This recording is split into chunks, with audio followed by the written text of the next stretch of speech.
YouTube channel परीक्षा सहपाठी में आप सभी का हार्दिक स्वागत है। Good evening to all of you. मैं रितु। चलिए, ये जो हमारी क्लास होती है संस्कृत की आपकी क्लास है। आज जो हम पेपर करने वाले हैं वो आपका सीटेट जनवरी 2012 का हम पेपर करेंगे। ये आपका पेपर फर्स्ट है, यानी 1 to 5। ये आपको दिया भी है, लिखा हुआ आपका है संस्कृत का 1 to 5 जो आपका क्वेश्चन नंबर आते हैं 91 से लेके 120 तक जो क्वेश्चन आपके आते हैं पार्ट फोर्थ में। पार्ट जो आपका चौथा होता है, फोर्थ पार्ट में जो आपके क्वेश्चन आते हैं 91 से लेके 120 तक वो क्वेश्चन हम करेंगे। ओल्ड पेपर हम कर रहे हैं, जैसे कि आपको पता ही है। तो आज जो पेपर हम करेंगे आपका जनवरी का 2012 का आपका पेपर है। चलिए नेक्स्ट पेज पर चलते हैं। नेक्स्ट आपको दिया गया क्लास नंबर, ये आपकी 5th है, 5वीं क्लास आपकी है। तो 4th क्लास आप ऑलरेडी कर चुके हैं, जो आपको प्ले लिस्ट में आपको मिल जाएगी। तो ये आपकी क्लास नंबर 5वीं है। 5th क्लास आपकी है। हम जो पेपर कर रहे हैं वो हम पेपर फर्स्ट और सेकंड यानी संस्कृत का हम दोनों पेपर कर रहे हैं। पेपर फर्स्ट भी और पेपर सेकंड भी, एक एक पेपर हम जो कर रहे हैं वो दोनों पेपर हम करें। संस्कृत का पेपर फर्स्ट और पेपर सेकंड, यानी पेपर फर्स्ट जो आपका होता है 1 to 5 आपका होता है। पेपर 2 आपका होता है 6 से लेके 8 तक, यानी छठी से लेके 8वीं तक पेपर भी हम करें और पहली से 5वीं तक का पेपर भी हम करें। यानी एक साथ हम पूरा पेपर हम लेके चल रहे हैं संस्कृत का, यानी उसमें पेपर फर्स्ट आपका होता है उस और पेपर सेकंड, दोनों पेपर हम साथ साथ कवर कर रहे हैं। चलिए, आज जो हम पेपर कर रहे हैं वो आपका पेपर नंबर है जनवरी का, जो आपका 2012 में आपका हुआ था। चलिए, ये आपको दिया गया। अब आपका क्वेश्चन है निर्देश। आपको सबसे पहले आपको निर्देश दिया गया, डायरेक्शन आपको दी गई है। सर्वाधिक समीचीन है, विकल्प है चितवार, निम्नलिखित प्रश्नानमा उत्तरम ध्येयताम। तो क्वेश्चन आपको जो दिया गया, आपको जो लाइन है निर्देश डायरेक्शन में आपको दिया गया है कि आपको जो क्वेश्चन आपको दिया गया, यानी ये सभी क्वेश्चन में आपको उचित विकल्प आपको चुनना है। तो प्रश्न पढ़ने के बाद जो आपको उचित विकल्प चुनकर आपको प्रश्न का उत्तर आपको देना है। क्वेश्चन नंबर फर्स्ट आपका है छात्रांना भाषण कौशल विकासार्थ है ध्वनि क्रमशः उपयोग है कंथन है करनी है। तो क्वेश्चन में आपसे पूछा गया छात्रों के बीच भाषा कौशल के विकास के लिए ध्वनि क्रम का उपयोग किया गया है। तो जो ध्वनि क्रम का जो उपयोग किया गया है वो कौन सा उपयोग किया गया है? ऑप्शन नंबर फर्स्ट आपका है भाषण युक्त श्रुतलेख द्वारा। ऑप्शन बी व्यंग्य चित्राना अथवा अन्य दृश्य सामग्र्या प्रयोग द्वारा। ऑप्शन थर्ड मूल तत्व धारात्या कथाया विवरण कथा द्वारा। ऑप्शन फोर्थ अभिसंचित ध्वनि श्रवण पश्चात श्रुत सामग्री में धारण करता व्याख्या द्वारा अथवा कथा कथन द्वारा। तो राइट आंसर आपको बताना है क्वेश्चन नंबर फर्स्ट का। तो इसका जो राइट आंसर आपका ऑप्शन नंबर डी आपका राइट है। अभिसंचित ध्वनि श्रवण पश्चात श्रुत सामग्री में धारी कृत्य व्याख्या द्वारा अथवा कथा कथन द्वारा। तो क्वेश्चन में आपसे पूछा गया था जो छात्रों के बीच जो भाषा कौशल के विकास के लिए जो ध्वनि क्रम का उपयोग हुआ है, तो अभिसंचित ध्वनि श्रवण के उपरांत सुनी गई जो श्रुत आपका है उस सामग्री को आधार बनाकर व्याख्या के द्वारा अथवा कथा कथन के द्वारा उपयोग करना चाहिए। तो क्वेश्चन फर्स्ट का ऑप्शन डी क्या आपका राइट आंसर है। नेक्स्ट आपका क्वेश्चन है question number second. Question second आपका दिया गया एकलाप द्वारा त्रियानना उपकौशलानामा आकलना क्रिया। तो क्वेश्चन सेकंड में आपसे पूछा गया है एक आलाप के द्वारा 3 उपकौशलों का आकलन किया जाता है। किसके? यानी 3 उपकौशलों का आकलन किया जाता है। तो क्वेश्चन अब आपका ऑप्शन आपका है ऑप्शन नंबर ए स्वर लहरी यानी टोन ध्वनि गुण गति। ऑप्शन बी ध्वनि गुण शैली वक्तु प्रस्तुति। ऑप्शन थर्ड वस्त्रतुनम।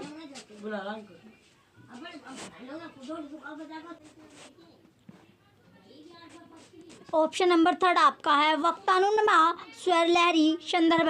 ऑप्शन डी भाव बडिगमा वक्ता नुमान वक्तु प्रस्तुति। तो क्वेश्चन नंबर सेकंड जो आपसे पूछा गया था एक आलाप द्वारा 3 उप कौशलों का आकलन किया जाता है। तो किसका आकलन किया जाता है? इसका राइट आंसर आपका है क्वेश्चन नंबर सेकंड का ऑप्शन नंबर ए आपका राइट आंसर है। यानी स्वर लहरी टोन ध्वनि गुण और गति ये तीनों आपके उपकौशल आपके हैं, तो इन्हीं का आकलन आपका किया जाता है। तो पहला जो स्वर है, पहला स्वर क्या आपका स्वर लहरी आपका है। पहला स्वर क्या है?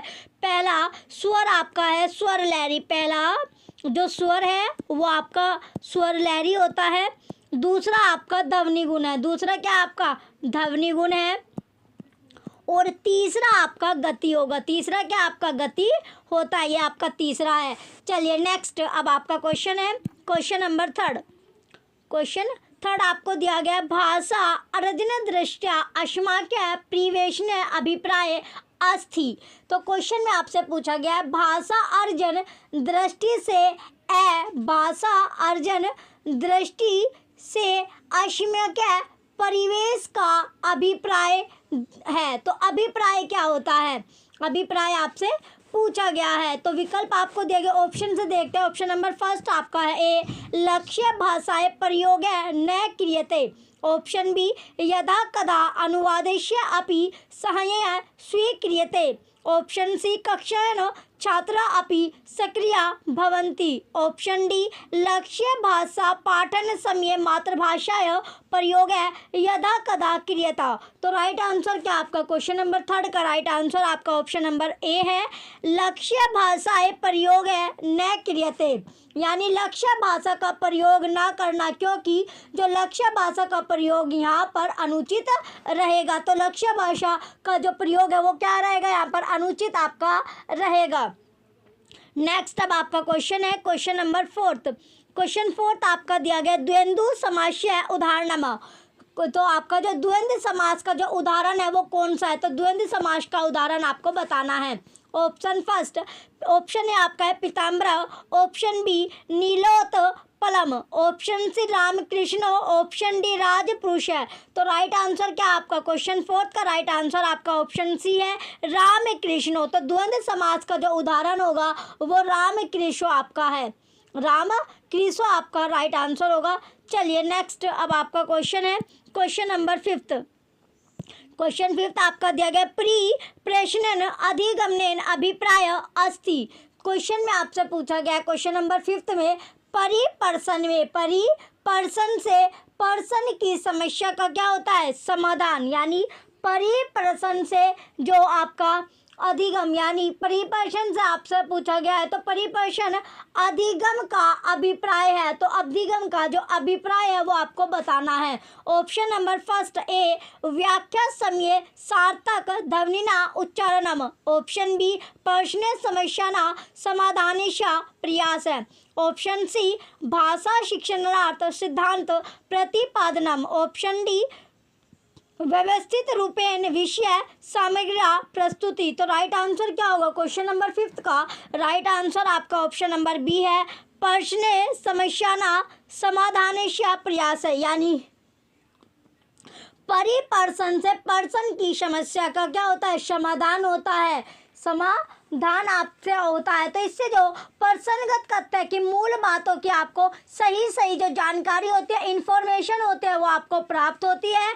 परिपर्शन अधिगम का प्रयोग ही पर्सन समस्या समाधान के समाधान करने के प्रयास के रूप में जाना जाता है। तो इसका राइट आंसर आपका ऑप्शन नंबर बी है। नेक्स्ट अब आपका क्वेश्चन है question number sixth. Question sixth आपका है भाषा शिक्षणार्थ महत्वपूर्ण अवस्था अस्ति। क्वेश्चन सिक्स्थ में आपसे पूछा गया भाषा शिक्षण की महत्वपूर्ण अवस्था है। तो जो शिक्षा भाषा शिक्षण की जो महत्वपूर्ण अवस्था है वो कौन सी है। ऑप्शन ए, यदा विद्यार्थिनः तार्किक चिंतन युक्ता भवन्ति। ऑप्शन बी, यदा छात्रा अर्थ प्राप्त्यर्थ शब्दकोशान् द्रष्टुं समर्था भवन्ति। ऑप्शन सी, यदा छात्रा प्रश्नान् प्रष्टुं समर्था भवन्ति। ऑप्शन डी, यदा बाला भाषार्जन सक्षमा भवन्ति। तो राइट आंसर क्या आपका क्वेश्चन नंबर सिक्स का राइट आंसर आपका ऑप्शन डी है, यदा बाला भाषार्जन सक्षमा भवन्ति, यानी भाषा शिक्षण की जो महत्वपूर्ण अवस्था है वो आपकी है जिसमें जो बालक है, जिसमें बालक क्या होता है, भाषा अर्जन से पूर्ण तरह सक्षम हो, यानी भाषा अर्जन करने में पूर्ण तरह सक्षम हो। तो उसको क्या, यानी इस तरह से जो पढ़ाया जाए कि उनकी समझ में भाषागत जानकारी का विकास हो।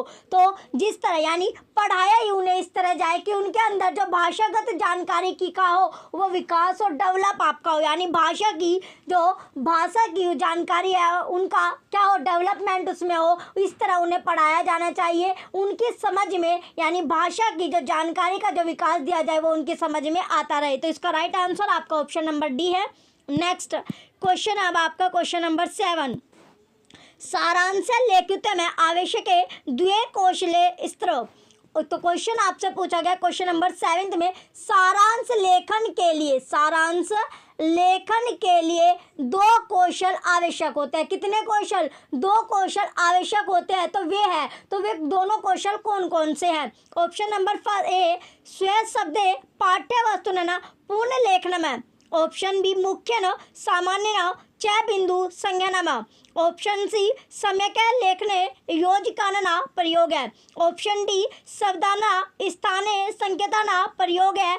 सम्यक लेखनम। तो राइट आंसर क्या आपका क्वेश्चन नंबर 7 का राइट आंसर आपका ऑप्शन नंबर बी है, मुख्य सामान्य च बिंदु संज्ञा।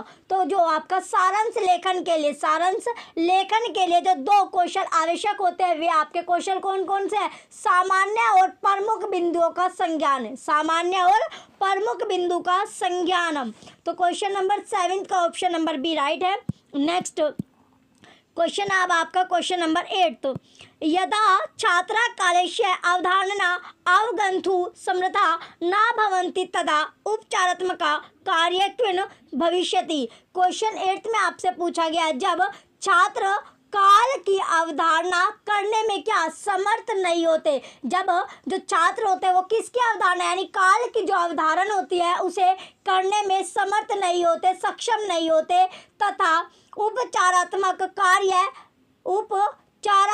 कार्य के लिए अभिष्ट होते हैं। क्या होता है? उपचारात्मक कार्य के लिए अभिष्ट आपके हो गए। तो इसका जो ऑप्शन होगा वो कौन सा? ऑप्शन नंबर ए, संबंध सूत्रानुगम रटनम। ऑप्शन बी, संबंध लकारानम अभ्यास है। ऑप्शन सी, संदर्भानुगुण भाषाभ्यास है। ऑप्शन डी, लकारानुगुण रूपणना पुनः पुनः स्मरणम। तो राइट आंसर क्या आपका क्वेश्चन नंबर 8 का राइट आंसर आपका ऑप्शन डी है, लकारानुगुण रूपणना पुनः पुनः स्मरण। यानी जब छात्र काल की जो अवधारण होते हैं उन्हें करने में समर्थ नहीं होते, तब उपचारात्मक कार्य जो लकार के अनुरूप रूप और लटकार लोटकार का बार बार स्मरण कराया जाना क्या होता है? अभिष्ट होगा, कराया जाना आपका अभिष्ट होता है। तो इसका राइट आंसर आपका ऑप्शन नंबर डी है।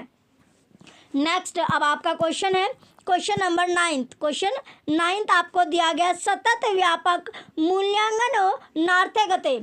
ऑप्शन ए, क्वेश्चन नंबर 9 में आपसे पूछा गया है सतत व्यापक मूल्यांकन के जो अंतर्गत आता है वो क्या आता है? ऑप्शन नंबर ए, छात्रा सर्वदा आनंदेन कार्य निमग्ना भवन्ति। ऑप्शन बी, छात्रान् शैक्षणिक भारन अधिकन निर्वहन्ति। ऑप्शन सी, छात्रा पूर्णतया अध्यापकना नियंत्रण सन्ति। ऑप्शन डी, छात्रान् मूल्यांकन नियमित रूपेण क्रियता। तो राइट आंसर क्या आपका क्वेश्चन नंबर 9 का यानी सतत व्यापक मूल्यांकन के जो अंतर्गत आपका आता है वो क्या आता है? वो आता है आपका छात्रांना मूल्यांकन आकलन नियमित रूपेण क्रियता।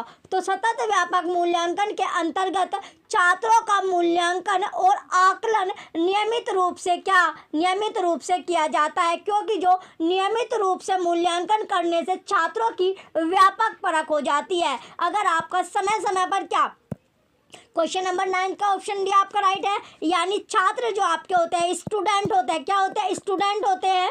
तो उनका अगर समय समय पर क्या यानी टाइम टू टाइम क्या होता है? उनका आकलन अगर किया जाता है, इवैल्यूएशन यानी मूल्यांकन अगर उनका किया जाता है तो वो क्या यानी समय समय से उनकी परख आपको होते हैं, यानी स्टूडेंट का आपको पता चलता है कि इसमें कुछ सुधार आपका आया भी है या नहीं, पहले क्या था और अब आपका क्या यानी क्या चेंज इसमें आया। अगर आपका समय समय पर उसका आकलन या फिर इवैल्यूएशन जो आपका मूल्यांकन होता है वो किया जाए समय समय पर यानी टाइम टू टाइम, तो आपको पता चलता रहेगा कि इसमें क्या चेंज आपका हो रहा है। तो समय समय पर क्या, जैसे आपके एग्जाम के क्या होता है, जैसे आप पढ़ते हो तो उसके बाद आपका टेस्ट लिया जाता है, अगर चैप्टर आपको पढ़ाया जाता है, फिर आपसे क्वेश्चन पूछे जाते हैं, तो क्वेश्चन का जो जवाब होता है वो आपको अपने शब्दों में देना चाहिए। तो उससे क्या होता है यानी टीचर जो आपका होता है उसे आपके बारे में पता चलता है कि आपने क्या सीखा, इस चैप्टर से आपने क्या सीखा है, क्या क्या आपको यानी जो वो पढ़ाना चाहता था, जो वो उसे ज्ञान देना चाहता था वो ज्ञान आपने लिया भी है या नहीं, आपने जो चैप्टर है वो आपने ध्यान से पढ़ा है या नहीं। तो टीचर जो होता है यानी इससे क्या आपका मूल्यांकन निकलता है, इवैल्यूएशन आपका किया जाता है कि बच्चे ने क्या सीखा है। तो समय समय पर वो आपका किया जाता है, टाइम टू टाइम। नेक्स्ट अब आपका क्वेश्चन है क्वेश्चन नंबर 10। क्वेश्चन 10 आपका दिया गया सृजनात्मक पठन से उदाहरण। क्वेश्चन जो 10 है आपका सृजनात्मक पठन से उदाहरण। तो सृजनात्मक पाठक का उदाहरण है, तो सृजनात्मक पाठक है पठन आपका है, सृजनात्मक जो पठन है उसका उदाहरण आपका क्या है। ऑप्शन नंबर ए संबंध सूचनार्थ अंतर्जाल दर्शनम। ऑप्शन बी भिन्न दृष्टिकोणेन नाटकीकरण भूमिका निर्वहनम पूर्ण लेखन च।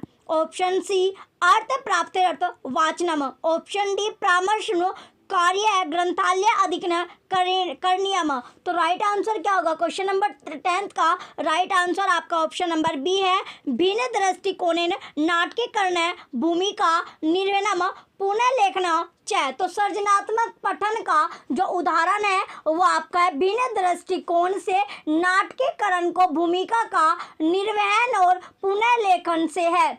तो सृजनात्मक जो पठन से व्यक्तित्व का बहुमुखी विकास अवश्यंभावी हो जाता है। बहुमुखी जो विकास होता है वो क्या होता है आपका? अवश्यंभावी हो जाता है। नेक्स्ट अब आपका क्वेश्चन है क्वेश्चन नंबर 11 आपका दिया गया। क्वेश्चन 11 में आपसे पूछा गया है विहंगम दृष्टया यानी स्कीमिंग पठनेन अभिप्राय अस्ति। क्वेश्चन जो 11 है, क्वेश्चन 11 में आपसे पूछा गया है विहंगम दृष्टि से पढ़ने का आशय, पढ़ने का जो आशय है वो क्या है? पढ़ने का आशय है ऑप्शन नंबर ए विशिष्टम अर्थम अथवा सूचना न प्राप्तनु संपूर्ण पाठ्य वस्तुना गंभीरतया पठनम। ऑप्शन बी लिखित सामग्र्या सार्थक सूचना प्राप्त पठनम। ऑप्शन सी पठित सामग्र्या विचरता निहितार्था सूचनार्थ च निर्णय। ऑप्शन डी सामान्य भावार्थ विचराम अथवा सारण प्राप्त पठ्य वस्तुन शीघ्रतया पठनम। तो क्वेश्चन नंबर 11 का राइट आंसर क्या आपका? 11 का जो राइट आंसर है, 11 में आपसे पूछा गया था विहंगम दृष्टि से पढ़ने का आशय। तो पढ़ने का जो आशय है आपका, इसका राइट आंसर आपका ऑप्शन नंबर ए है विशिष्ट अर्थम अथवा सूचना प्राप्त संपूर्ण पाठ्य वस्तुना गंभीरतया पठनम। क्वेश्चन 11 का जो राइट आंसर है आपका जो विशिष्ट अर्थ अथवा सूचना प्राप्त करने हेतु संपूर्ण यानी पूरा का जो पाठ्य वस्तु का गंभीरता पूर्वक पठन से है। तो क्या जो आपको पाठ आपको पढ़ाया जाता है उसे क्या आपको पूरा का पूरा जो चैप्टर होता है पाठ आपका होता है वो आपको अच्छी तरह यानी गंभीरता से आपका पढ़ने का आपका बोला गया। तो इसका राइट आंसर आपका ऑप्शन नंबर ए है। नेक्स्ट अब आपका क्वेश्चन है क्वेश्चन नंबर 12 पाठ्यवस्तु समग्रता इत्यनेन अभिप्राय अस्ति। तो क्वेश्चन जो 12 था इसमें आपसे पूछा गया है पाठ्य वस्तुओं की समग्रता का अभिप्राय है। तो समग्रता का जो अभिप्राय है वो किससे आपका है? ऑप्शन नंबर ए कस्मिंश्चित् अनुच्छेद प्रदत्ता सूचनानुगुणा प्रस्तुतीकरणम। ऑप्शन बी दीर्घ अनुच्छेदता सूचना लेखनम।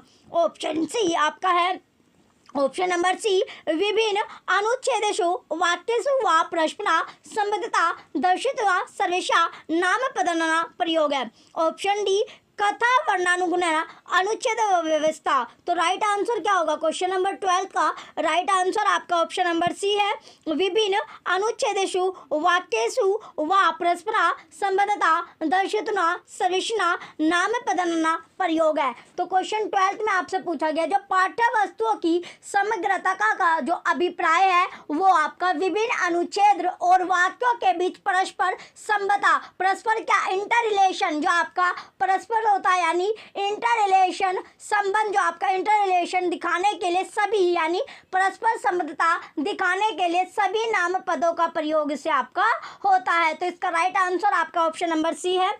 नेक्स्ट अब आपका क्वेश्चन है क्वेश्चन नंबर 13।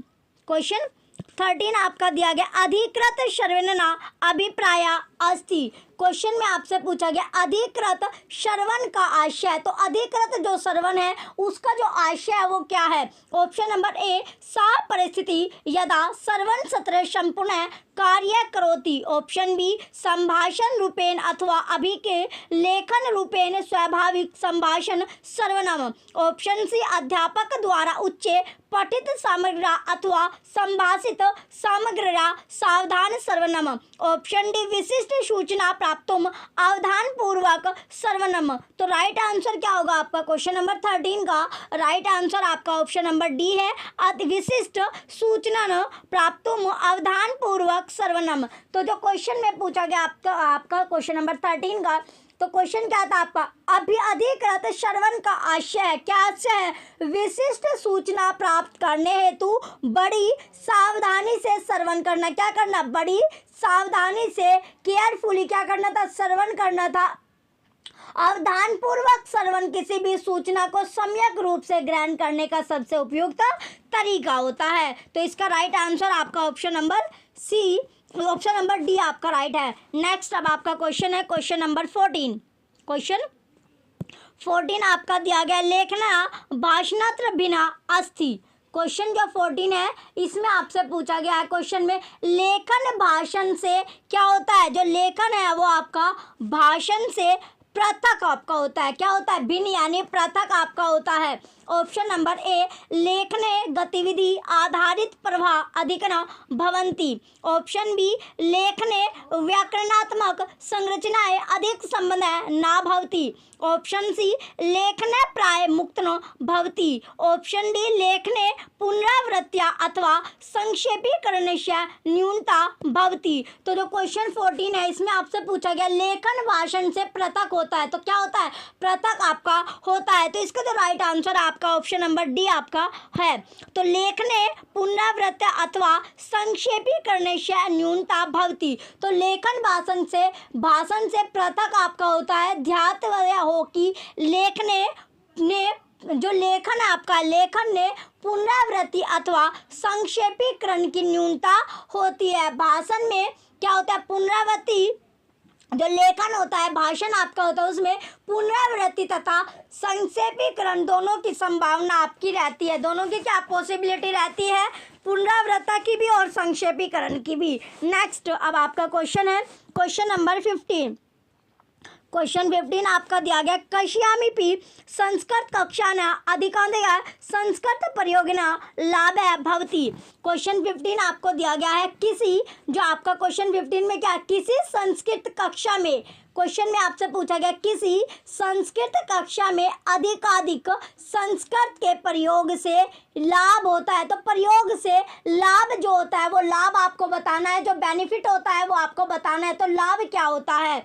ऑप्शन नंबर ए आपका दिया गया सहज संस्कृत प्राप्त्यर्थ संस्कृत परिवेश से निर्माण भवति। ऑप्शन बी छात्रा शब्दार्थना प्राप्नुवन्ति। ऑप्शन सी श्रुत लेखनस्य अभ्यासक्रम आवश्यक सोपान मिद्रम। ऑप्शन डी छात्रा व्याकरण ज्ञान सुगमतया अवगच्छन्ति। तो राइट आंसर क्या आपका क्वेश्चन नंबर 15 का? राइट आंसर आपका ऑप्शन नंबर ए है सहज संस्कृत प्राप्त्यर्थ संस्कृत परिवेश से निर्माण भवति। क्वेश्चन 15 में आपसे पूछा गया किसी संस्कृत कक्षा में जो अधिकाधिक संस्कृत के प्रयोग से जो लाभ होता है वो क्या है? तो लाभ आपको होता है सहज संस्कृत प्राप्त करने हेतु संस्कृत परिवेश का निर्माण होता है।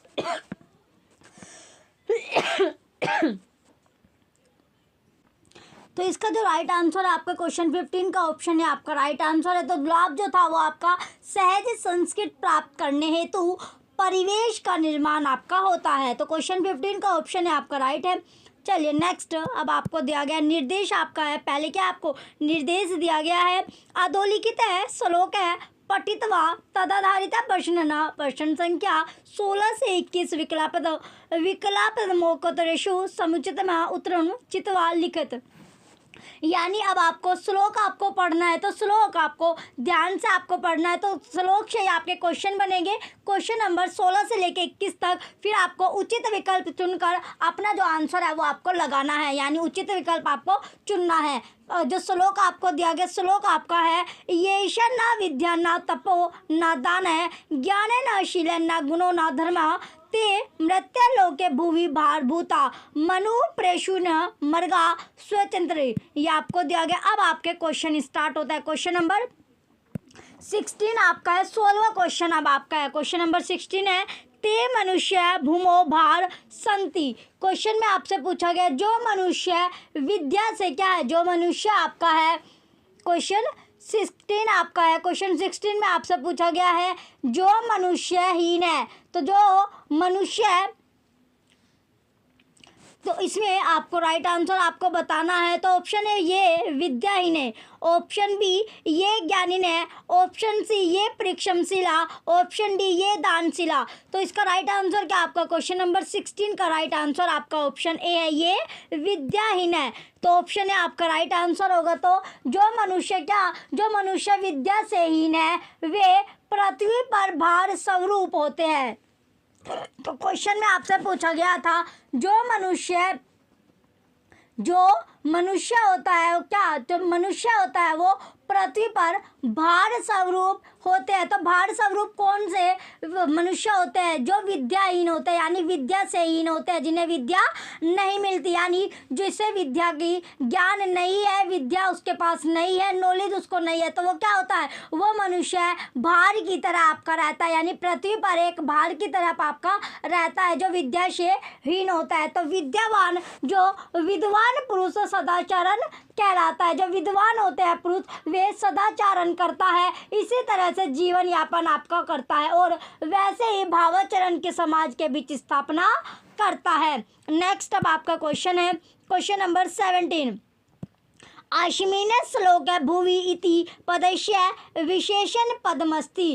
क्वेश्चन जो 17 है इसमें पूछा गया इस श्लोक में भुवि पद का जो विशेषण है वो क्या है। तो भुवि पद का विशेषण आपसे पूछा गया है। ऑप्शन नंबर ए चरंती, ऑप्शन बी मृत्युलोके, ऑप्शन सी धर्मा, ऑप्शन डी गुणे। तो राइट आंसर क्या आपका क्वेश्चन नंबर 17 का राइट आंसर आपका है मृत्युलोके, ऑप्शन नंबर बी मृत्युलोके आपका राइट आंसर है। क्वेश्चन 17 का ऑप्शन बी क्या है, मृत्युलोके आपका विशेषण पद है। नेक्स्ट आपका क्वेश्चन है क्वेश्चन नंबर 18। क्वेश्चन 18 में दिया गया आपका मृगा चरंती इति पदस्य संधि विच्छेद अस्ति। तो क्वेश्चन में पूछा गया जो मृगा चरंती, तो इस पद का जो संधि विच्छेद है वो क्या होगा, संधि विच्छेद आपसे पूछा गया। ऑप्शन नंबर ए मृग प्लस चरंती, ऑप्शन बी मृगाश प्लस चरंती, ऑप्शन सी मृगा प्लस चरंती, ऑप्शन डी मृगा प्लस चरंती। तो राइट आंसर क्या आपका ऑप्शन नंबर सी आपका राइट है मृगा प्लस चरंती। क्वेश्चन 18 का ऑप्शन सी राइट आंसर है। तो इसमें जो विसर्ग यानी विसर्ग के बाद जो आपका च या छ हो तो उसे क्या कहता है, उसे विसर्ग का वो क्या बन जाएगा, श आपका हो जाता है। अगर च या छ आपका दिया जाता है तो विसर्ग का क्या होता है, जो विसर्ग होता है, जो ये बिंदु आपको दिया जाता है इसे विसर्ग कहते हैं, तो इसका स आपका बन जाएगा। नेक्स्ट अब आपका क्वेश्चन है क्वेश्चन नंबर 19। क्वेश्चन 19 आपका ये शाम है इति पदस्य विभक्ति अस्ति। तो ये शाम जो पद है इसमें जो विभक्ति है वो क्या है, विभक्ति आपसे पूछी गई है। क्या पूछी गई है, विभक्ति आपसे पूछी गई है क्वेश्चन नंबर 19 में। तो जो क्वेश्चन है आपका क्वेश्चन नंबर 19 आपको दिया गया, तो विभक्ति क्या होगी। ऑप्शन नंबर ए षष्ठी, ऑप्शन बी तृतीया, ऑप्शन सी प्रथमा, ऑप्शन डी सप्तमी। तो विभक्ति कौन सी आपकी, इसका राइट आंसर आपका ऑप्शन नंबर ए षष्ठी। ये शाम में जो पद है आपका इसमें जो विभक्ति होगी वो आपकी षष्ठी विभक्ति है। चलिए नेक्स्ट क्वेश्चन है आपका क्वेश्चन नंबर 20। भूत इति पदे प्रत्यय अस्ति। तो भूत जो ये पद है इसमें जो प्रत्यय आपका है वो क्या होगा, तो पद प्रत्यय आपका, पद में जो पद है इस पद में आपका प्रत्यय आपसे पूछा गया है। ऑप्शन नंबर ए कत, ऑप्शन बी प्रत्यय, ऑप्शन सी कतवतु, ऑप्शन डी कत। तो प्रत्यय क्या होगा आपका, प्रत्यय आपका है कत। क्वेश्चन 20 का ऑप्शन ए राइट आंसर है कत आपका इसमें प्रत्यय होगा। नेक्स्ट आपका क्वेश्चन है क्वेश्चन नंबर 21, निम्नलिखितेषु किन पदे नपुंसकलिंगे अस्ति। क्वेश्चन में पूछा गया आपका क्वेश्चन नंबर जो 28 है, इसमें पूछा गया उक्त दिए गए विकल्पों में नपुंसक जो लिंग है उसका आपको बताना है। तो नपुंसक लिंग में जो पद है वो कौन सा पद है। ऑप्शन नंबर ए गुण है, ऑप्शन बी मृग है, ऑप्शन सी तप है, ऑप्शन डी विद्या। तो कौन सा पद होगा नपुंसक लिंग में जो पद है आपका वो कौन सा है। पद आपका तप है। क्वेश्चन नंबर 21 का ऑप्शन नंबर सी तब आपका राइट आंसर होगा। तो जो नपुंसक लिंग है वो आपका क्या से यानी पुल्लिंग या स्त्रीलिंग के लिए अलग अलग से आपके प्रयुक्त नहीं होते हैं। नेक्स्ट अब आपका क्वेश्चन है क्वेश्चन नंबर, अब आपको निर्देश आपको दिया गया निर्देश है अधोलिखित गद्यांश पठित्वा तदनंतर प्रदत्त प्रश्न संख्या 22 से 30 विकल्प मौखिक समुचितमा उत्तर चित्वा लिखित। यानी अब आपका गद्यांश अब आपका होगा 22 से 30 तक जो क्वेश्चन आपके होंगे वे आपको गद्यांश से मिलेंगे। तो आपको गद्यांश अच्छे से पढ़ना और उसके जो विकल्प आपको दिए गए होंगे प्रश्न के बाद तो उनमें से आपको उचित विकल्प आपको चुनना है। अब आपका गद्यांश दिया गया है कस्मिंश्चित् दर्णे स्म कोऽपि सिंहना पर्वतस्य गुहायस्य द्वा ऐश्वोत्तर रात्रो च वने इति परिभ्रमणा पशून् भक्षता कदाचित् पर्वतमवा कृत्वा अयं सिंह कस्यचित् वृक्षजा छायानन सुखेन ऐशपवत् तत् बहव मुष्कना बिलात्र निर्गतना शानन्द्र सिंहस्य शरीरे अनृतन इति सत्र तेन पीडिते सिंह प्रबुद्ध अभवत् तन प्रबुद्धता दृष्ट्वा प्लायन्ते सर्वे मूषका विलम्बना तेषन कमापि मूषकमृणला सिंह करते लनना त्रदा।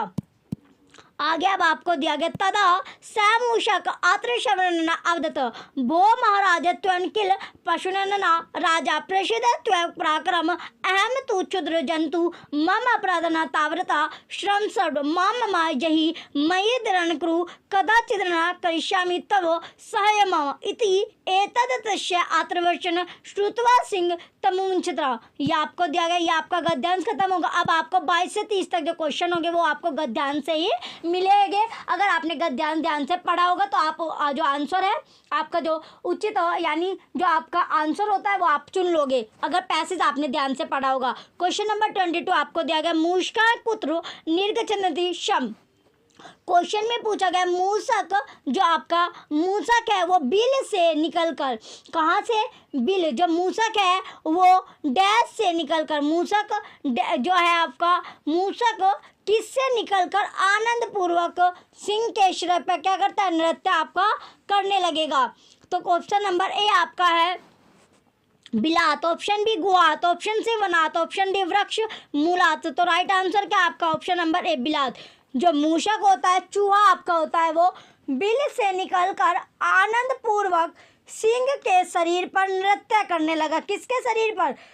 सिंह के शरीर पर नृत्य करने लगा। उससे क्षुब्ध होकर सिंह जग गया यानी उससे परेशान होकर जो सिंह था वो क्या हो गया जाग गया। उसे जागता हुआ देखकर समस्त मूषक बिल के अंदर प्रवेश कर गए यानी जितने भी फिर चूहे थे वो क्या बिल के यानी वापस उसके जागते ही सिंह के वो सारे के सारे अपने बिल के अंदर चले गए।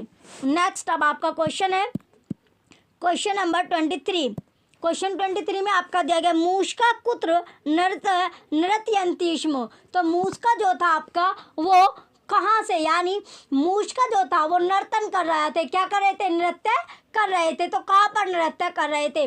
ऑप्शन ए बिले, ऑप्शन बी सिंह से शरीर, ऑप्शन बी सी आपका गुहायाम, ऑप्शन डी वृक्ष पर। तो अभी आपने देखा जो मूषक थे जो चूहे थे वो सिंह के शरीर पर नृत्य कर रहे थे। चूहे जो थे वो बिल से निकलकर सिंह के शरीर पर क्या इधर उधर नृत्य कर रहे थे, नाच कर रहे थे। तो इसका राइट आंसर क्या आपका ऑप्शन नंबर बी सिंह से शरीर है।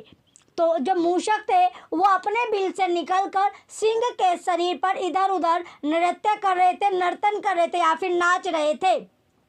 उसके यानी सिंह के जगने पर सभी जो मूषक थे वो अपने अपने बिलों में भाग खड़े हुए, किंतु एक जो मूषक था वो क्या था पकड़ा गया। एक चूहा सिंह ने पकड़ लिया था, जिसने अपनी विनम्र वाणी में कहा कि आप जंगल के राजा है। उसने अपनी जो वाणी, यानी वाणी आपका जो पहले आपने क्वेश्चन देखे होंगे उसमें क्या वाणी का आपका दिया गया था। तो मनुष्य की जो वाणी होती है वो क्या होती है, मधुर आपकी होती है। तो मनुष्य अपनी वाणी पर ही क्या, यानी वाणी उसकी क्या होती है, धन आपका होता है, दौलत आपकी होती है। जैसी आपकी वाणी होगी वैसे, यानी मनुष्य का जो आभूषण होता है वो क्या, आपने पढ़ा था, मनुष्य का जो आभूषण था वो क्या था, उसकी वाणी थी। मनुष्य का आभूषण क्या होता है, उसकी वाणी होती है। तो उसी तरह जो मूषक था उसने अपनी जो मधुर आवाज़ थी, उसकी जो सुंदर, यानी सुंदर जो उसकी मधुर आवाज़ थी, यानी उसने धीमे स्वर में यानी विनम्र भाव से क्या कहा, सिंह को बोला कि आप क्या हो, जंगल के राजा हो। तो आप क्या हो, जंगल के जो आपका यानी विल्ड के क्या हो, आप राजा हो, किंग आप हो, यानी इस जंगल के राजा किंग जो हो वो आप हो। और मैं क्षुद्र प्राणी हूँ, या क्या मैं एक छोटा सा प्राणी हूँ, मेरे अपराध को क्षमा कर दे। मेरा जो अपराध था उसे क्या करे, क्षमा कर दे और मुझे माफ़ कर दे। तो ये किसने कहा था, मूषक ने। अगर वो विनम्र भाव में, यानी अपनी जो उसकी वाणी थी उसने विनम्र भाव ना रखकर गुस्से में या फिर उस पर चिल्लाता तो क्या होता, उसे मार दिया जाता। तो उसने क्या अपनी विनम्र भाव से, यानी ये बोला क्यों जाता है, जो मनुष्य की जो वाणी होती है वो क्या उसका आभूषण होता है। या तो उसे आप एक, यानी जो वाणी होती है उसे आप विनम्र भाव में रख लीजिए, या फिर अगर आप गुस्से में, यानी गुस्सा आप दिखाओगे, गुस्से में आप कुछ गलत शब्द बोलोगे, या फिर ऐट जो आपके होते हैं गुस्सा आप दिखाओगे, तो क्या उसमें गुस्से में आप अपना ही नुकसान करते। तो चूहा भी अगर गुस्से में आकर या फिर उस पर चिल्लाता या फिर उसके इधर उधर कुछ करता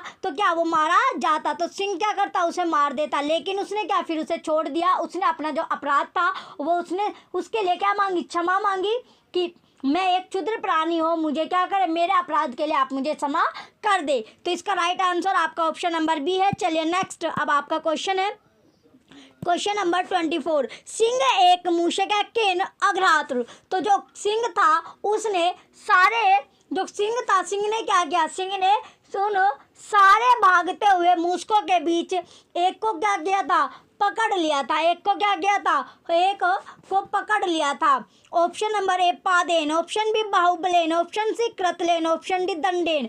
तो उसने कर्तलेन को क्या कहा जाता है, हाथों से क्या किया था। जो सिंह था, सिंह ने जो चूहे भाग रहे थे उन्हें किससे, यानी अपने हाथों से, सारे भागते हुए चूहों में से उसने एक जो मूषक था, एक जो चूहा था उसे अपने हाथों से पकड़ लिया। और पकड़े जाने पर वह मूषक उससे बड़ी आर्तवाणी या फिर जो धीमे विनम्र वाणी में वो बोला, अपने जीवन रक्षा के लिए प्रार्थना उसने की। किससे, सिंह से उसने अपने जीवन के लिए प्रार्थना की और अपने अपराध के लिए उसने सिंह से क्षमा मांगी कि आप तो जंगल के राजा हो और मैं एक छोटा सा प्राणी हूँ। तो उसने अपने विनम्र यानी विनम्र वाणी से उसने बोला था। कैसी वाणी, जो वाणी थी उसकी वो विनम्र थी। वाणी की थी क्या थी, उसकी विनम्र थी। तो उसने अपना जो अपराध था उसके लिए क्षमा मांगी थी। तो जो सिंह था उसने हाथों से पकड़ा था, किसे, मूषक को। नेक्स्ट, अब आपका क्वेश्चन है क्वेश्चन नंबर 25। क्वेश्चन 25 आपका दिया गया, जही इति क्रियापदस्य लकार अस्ति। क्वेश्चन में पूछा गया जही क्रियापद में कौन सा लकार है, कौन सा लकार आपसे पूछा गया है। ऑप्शन नंबर ए लट लकार है, ऑप्शन बी लड लकार है, ऑप्शन सी लड़ट लकार, ऑप्शन डी लोट लकार। तो राइट आंसर क्या आपका, राइट आंसर आपका ऑप्शन डी है लोट लकार। तो जो आपका जही, आपका जो जही क्रियापद में जो लकार है वो आपका लोट लकार आपका है। तो इसका राइट आंसर आपका ऑप्शन नंबर डी है, लोट लकार आपका होगा। चलिए, इसमें मध्यम पुरुष एक वचन का रूप आपका है।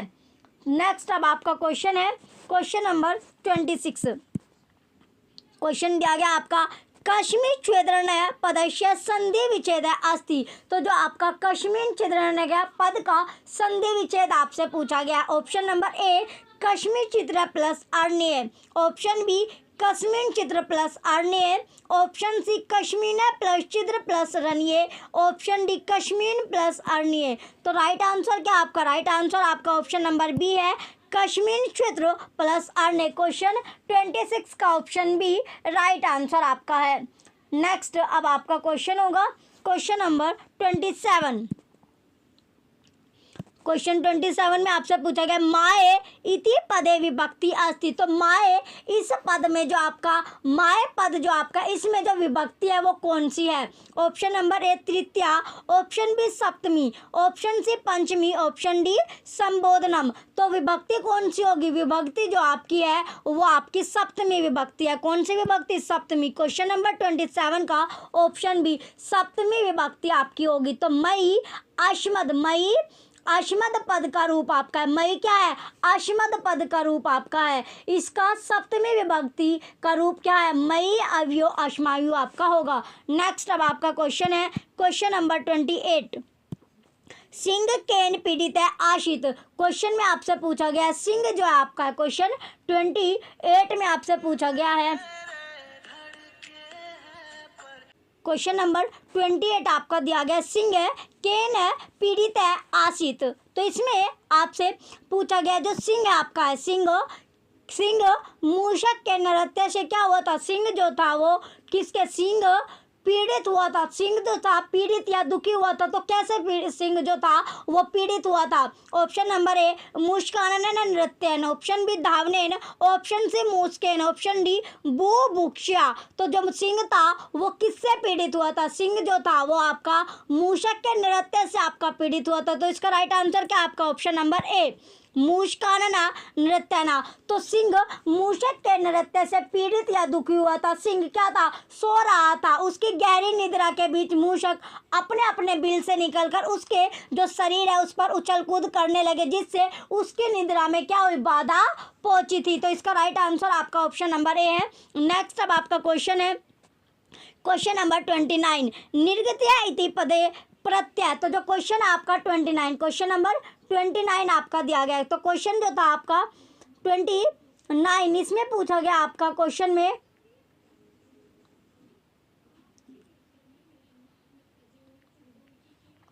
क्वेश्चन 29 में आपसे पूछा गया था क्या जो निर्गत्या इति पदे प्रत्यय अस्ति। तो निर्गत्या पद में जो प्रत्यय है वो आपको बताना है। निर्गत्या पद में क्या पूछा गया? प्रत्यय आपसे पूछा गया। ऑप्शन नंबर ए ल्यप है, ऑप्शन बी कत्र, ऑप्शन सी तुमना, ऑप्शन डी कतवा।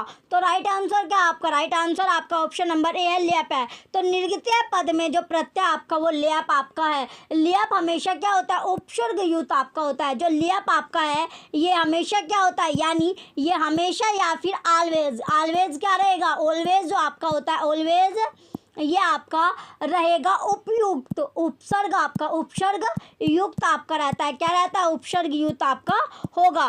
नेक्स्ट अब आपका क्वेश्चन है क्वेश्चन नंबर 30 जो कि आपका आज की क्लास का क्या है? लास्ट क्वेश्चन आपका है। ये आपका दिया गया अत्र तत्र इत्यत्र किम अव्यय पदन प्रयुक्तम। क्वेश्चन में आपसे पूछा गया अत्र तत्र के अर्थ, अत्र तत्र के अर्थ में अव्यय पद प्रयुक्त हुआ है। तो अव्यय अत्र तत्र के अर्थ में कौन सा अव्यय पद प्रयुक्त हुआ है? ऑप्शन नंबर ए इत्र, ऑप्शन बी किल, ऑप्शन सी मा, ऑप्शन डी कदाचित। तो राइट आंसर क्या आपका? ऑप्शन नंबर ए आपका राइट है इत्र सतत्र। क्वेश्चन 30 का ऑप्शन ए इत्र सतत्र आपका राइट आंसर होगा। तो अत्र तत्र के अर्थ में इत्र शब्द अव्यय पद का आपका प्रयुक्त हुआ है। यूज आपका क्या गया? क्वेश्चन नंबर 30 का ऑप्शन नंबर ए राइट आंसर है। ये आपका लास्ट क्वेश्चन था। चलिए आज जो हमने पेपर किया है 1 to 5 क्वेश्चन जो हमने पेपर आज किया है ये आपका 2012 का आपका पेपर है। कब का पेपर था? 2012 का जनवरी वाला पेपर हमने किया है। पार्ट कौन सा था आपका? पेपर फर्स्ट आपका था। पेपर कौन सा था? फर्स्ट था। पार्ट था आपका फोर्थ, पार्ट फोर्थ, जिसमें जो क्वेश्चन आपके 91 से 120 तक आपके क्वेश्चन आते हैं। तो हमने पार्ट फोर्थ आपका क्या 91 से 120 आपके क्वेश्चन आते हैं। ये आपके 1 to 5 आपके यानी क्लास थी आपकी 1 to पहली से 5वीं तक जो आपकी संस्कृत आपकी आती है। तो वे क्वेश्चन हमने कवर किए हैं। जनवरी 2012 का हम ओल्ड पेपर हम कर रहे हैं। जैसे कि आपको पता ही है ओल्ड पेपर हम कर रहे हैं। तो ओल्ड पेपर आपको पता भी है कितने इंपॉर्टेंट आपके रहते हैं। चलिए जो भी बच्चे चैनल पर नए हैं वो चैनल को सब्सक्राइब करके रखिए, वीडियो को लाइक कीजिए, कमेंट कीजिए और वीडियो को ज़्यादा से ज़्यादा आप शेयर कीजिए। Thank you.